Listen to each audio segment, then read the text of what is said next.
Good afternoon all of you. मैं माधुरी welcome करती हूँ आपका एमडीलो क्लासेस में। आज जो हम टॉपिक पढ़ने वाले हैं कॉन्ट्रैक्ट एक्ट के बारे में पढ़ने वाले हैं।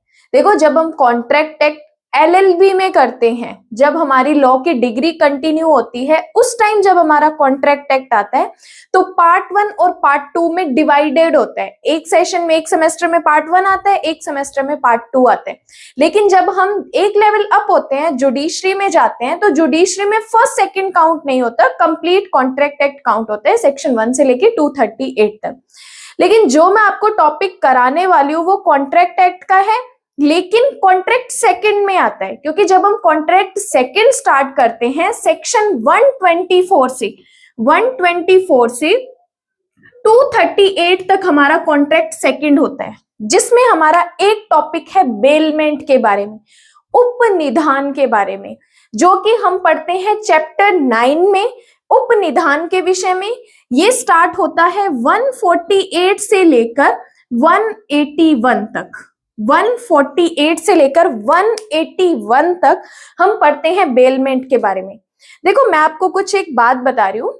लॉ के कुछ ऐसे टॉपिक होते हैं, कुछ ऐसे वर्ड होते हैं जिनको कई बार सुनकर हमें लगता है अच्छा इसका मतलब ये है। जैसे अगर मैं आपको बताऊं कि गिरवी, आपके माइंड में डायरेक्ट क्लिक होगा, अच्छा गिरवी होता है कि हमने अपनी चीज किसी सामने पर्सन को दी और उसके बदले में हमने उससे पैसा लिया।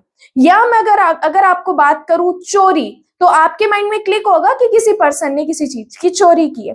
कुछ ऐसे वर्ड होते हैं, लेकिन कुछ ऐसे वर्ड होते हैं जिनका मतलब तो हमें पता होता है, लेकिन उसका नाम सुनकर हम कंफ्यूज हो जाते हैं कि ये क्या है।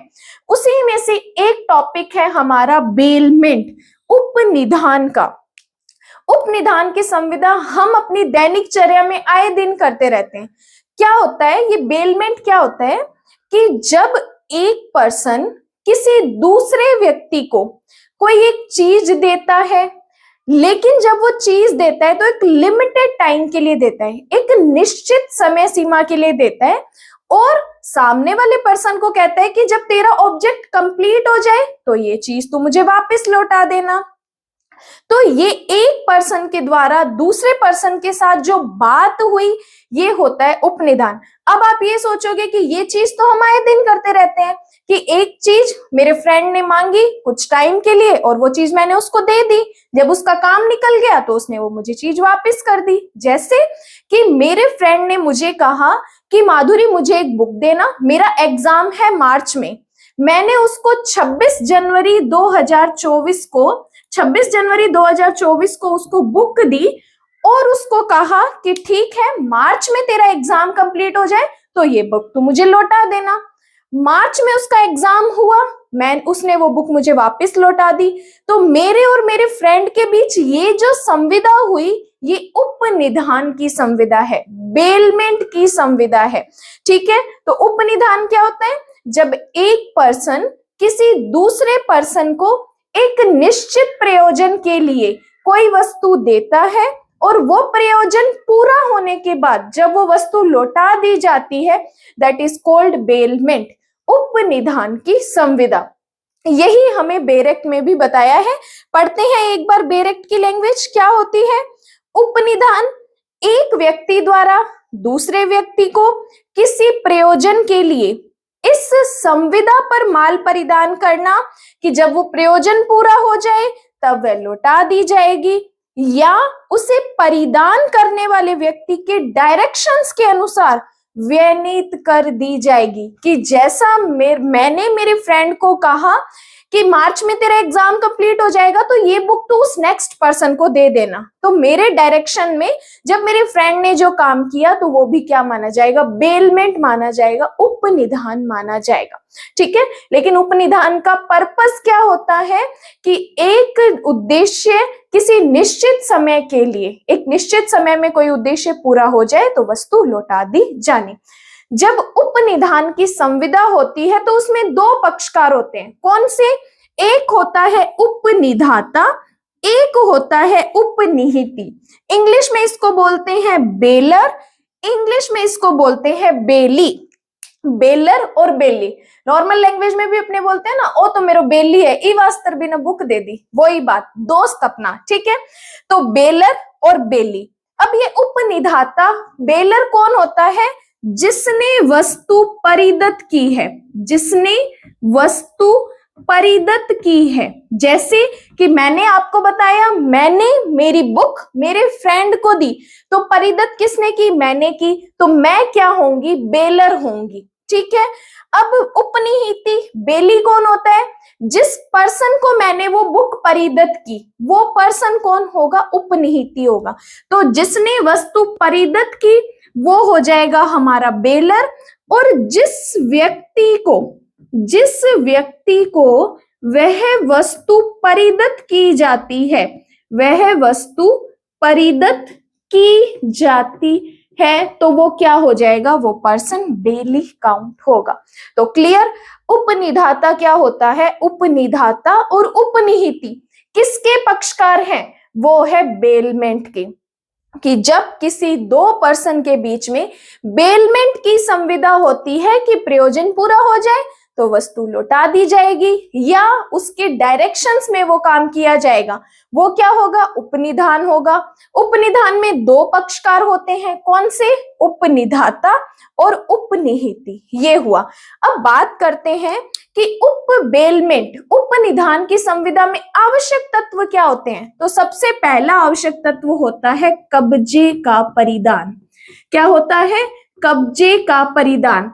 कि सिर्फ कहने मात्र से उपनिधान नहीं हो कहने मात्र से उपनिधान नहीं होता। उपनिधान की संविदा तभी पूरी होती है जब वो वस्तु किसी अन्य व्यक्ति को दे दी जाए। कि 26 जनवरी को जो बुक थी वो मेरे कब्जे में थी, कल 27 जनवरी को मैंने बुक मेरे फ्रेंड को दे दी, तो अब कब्जा मेरी जगह से दूसरे पर्सन के पास चला गया, तो मतलब हमारे बीच उपनिधान की संविदा पूरी हो गई। उपनिधान की संविदा में कभी भी पैसा प्रतिफल नहीं होता। प्रतिफल कहने का मतलब उपनिधान में कभी भी प्रतिफल नहीं होता, सिर्फ एक जनरली बात होती है कि जब तेरा काम निकल जाए तो तू मुझे लौटा देना। जैसे मेरे पास एक साइकिल है, मेरे फ्रेंड ने आके कहा कि मेरा एक कंपटीशन है, क्या तू मुझे अपनी साइकिल दे सकती है? मैंने कहा यस दे सकती हूँ। तो मैंने अपनी साइकिल अपने फ्रेंड को दी कि जब तेरी कंपटीशन कंप्लीट हो जाए तो तू मुझे साइकिल मेरी वापस लौटा देना। तो मैंने उससे कोई चार्जेस नहीं लिए, तो हम दोनों के बीच ये क्या हुआ? बेलमेंट की संविदा हुई। तो सबसे पहला आवश्यक तत्व, इसेंशियल एलिमेंट क्या होता है? कब्जे का परिधान। दूसरा आवश्यक तत्व होता है किसी विशिष्ट प्रयोजन के लिए, किसी विशिष्ट प्रयोजन के लिए वस्तु देना, किसी विशिष्ट प्रयोजन के लिए वस्तु परिदत करना। परिदत करना, किसी आपका क्या है? ऑब्जेक्ट क्या है? एक पर्टिकुलर ऑब्जेक्ट है आपका कि मेरा ये काम होना है, मेरा ये काम इतनी तारीख को है या इतने टाइम में होगा, तो विशिष्ट प्रयोजन होना जरूरी है। नंबर थर्ड क्या है आवश्यक तत्व?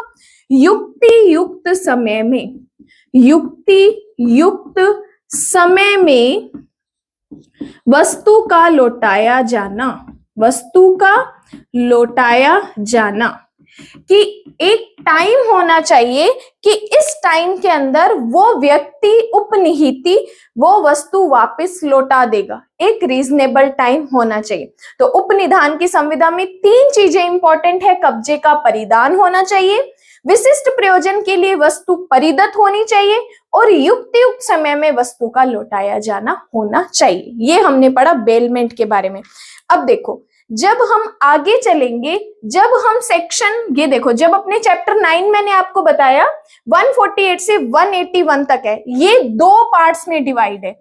148 से लेकर 171 तक ये सारे सेक्शन हमें बेलमेंट के बारे में बताते हैं, उपनिधान के बारे में बताते हैं। लेकिन दूसरा पार्ट 172 से लेकर 181 ये हमें गिरवी के बारे में बताता है कि जब कब कोई वस्तु गिरवी रखी जाती है तो उसमें कितने पक्षकार होते हैं, उसके क्या आवश्यक तत्व होते हैं, उनमें पक्षकारों की क्या कर्तव्य क्या अधिकार होते हैं। तो चैप्टर 9 को 2 पार्टीशन में डिवाइड किया गया है। जो मैं आपको बता रही हूँ वो पहला पार्ट है 148 से लेके 171 तक। अब देखो, मैंने आपको बताया बेलमेंट में 2 पक्षकार होते हैं, उपनिधाता और उपनिहिती। जब उपनिधाता और उपनिहिती के बीच जो संविदा होती है वो उपनिधान होता है। तो आगे के जो सेक्शंस हैं वो हमें बताते हैं उपनिधान के क्या अधिकार है, उपनिधाता के क्या अधिकार है, उपनिधाता के क्या कर्तव्य हैं, उपनिहिती के क्या अधिकार हैं, उपनिहिती के क्या कर्तव्य। ये आगे हमारे मेंस के क्वेश्चन बनते हैं। यस, तो सेक्शन 148 उपनिधान, उपनिधाता और उपनिहिती। फिर आता है एक सेक्शन 149। 149 कहता है कि जो उपनिहिती है, जिसको आपने वस्तु परिदत्त की, उपनिहिती को परिधान किस प्रकार किया जाएगा, किस प्रकार उसको वो वस्तु दी जाएगी। तो इसका आंसर है 149 का, एक शब्द में हम समझे तो कब्जा देकर, कब्जा देकर या कब्जा परिदत्त करके। कि उपनिहिती को परिधान किया किस प्रकार जाएगा, तो ये कहता है कब्जा देकर उपनिहिती को परिधान किया जाएगा। कि मेरे पास बुक थी, मैंने बुक मेरे फ्रेंड को दे दी, तो पहले कब्जा बुक का मेरे पास था, अब कब्जा मेरे फ्रेंड के पास है, तो मैंने उस वस्तु का परिधान कर दिया। मेरा फ्रेंड उपनिहिती, मैं उपनिधाता।